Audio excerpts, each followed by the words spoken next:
Moving on to our next story now. It is being called the world's biggest threat to sea levels before the end of this century. One of the biggest glaciers in Antarctica is melting. Now, it's known as the Thwaites Glacier, and until recently it was stable. But scientists have discovered a worrying weakness in an ice shelf at the front of the glacier. Now the question is, what does this mean for you and for me? The collapse of the glacier will have a devastating impact on global sea levels. Thwaites Glacier is massive. It is roughly the size of Great Britain or Florida, and its melting speed has been slowly increasing over the past 30 years.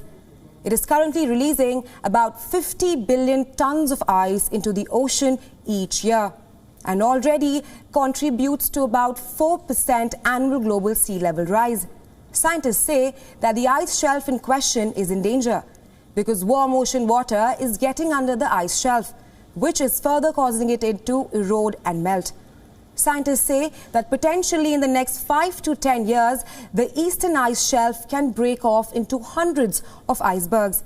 However, the failure of the shelf would not immediately accelerate global sea level rise, since it already floats on the sea's surface, but it will fast forward the splitting of the formerly landlocked glacier into the sea.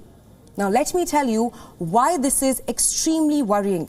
Now, the total collapse of the Thwaites could result in the rise in sea level by several feet, endangering millions of people in coastal areas.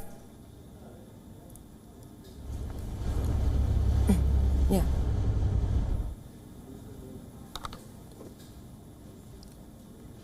For more on this, we were earlier joined by Professor Angelica Humbert, who is a glaciologist at the Alfred Wegener Institute Center for Polar and Marine Research in Germany. This is what she had to say on the developments.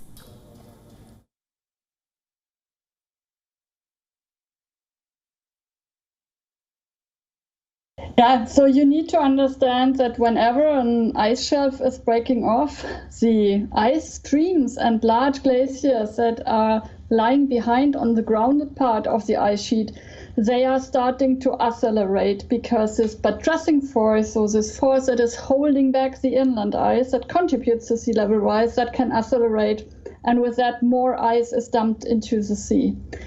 In general, you always need to see it that way. Once you are putting more volume into the sea, and with that sea level is rising. But due to the fact that the Earth has a gravitational field around the entire globe, the areas that are affected are not necessarily near the coastline of the location where you lose ice. And that means when Antarctica is losing ice, then the main effect is in the northern hemisphere, and this is due to this effect that's also called self-gravitation. So that's something important to keep in mind. So even if Antarctica is very far away from India or from the coast in northern Europe, it still has a strong effect on our lives.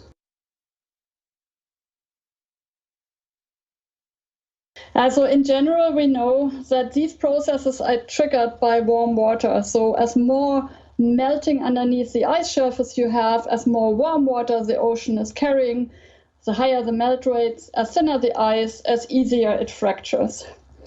In another way, if you have more melt on the surface of glaciers, as more fractures are propagating faster.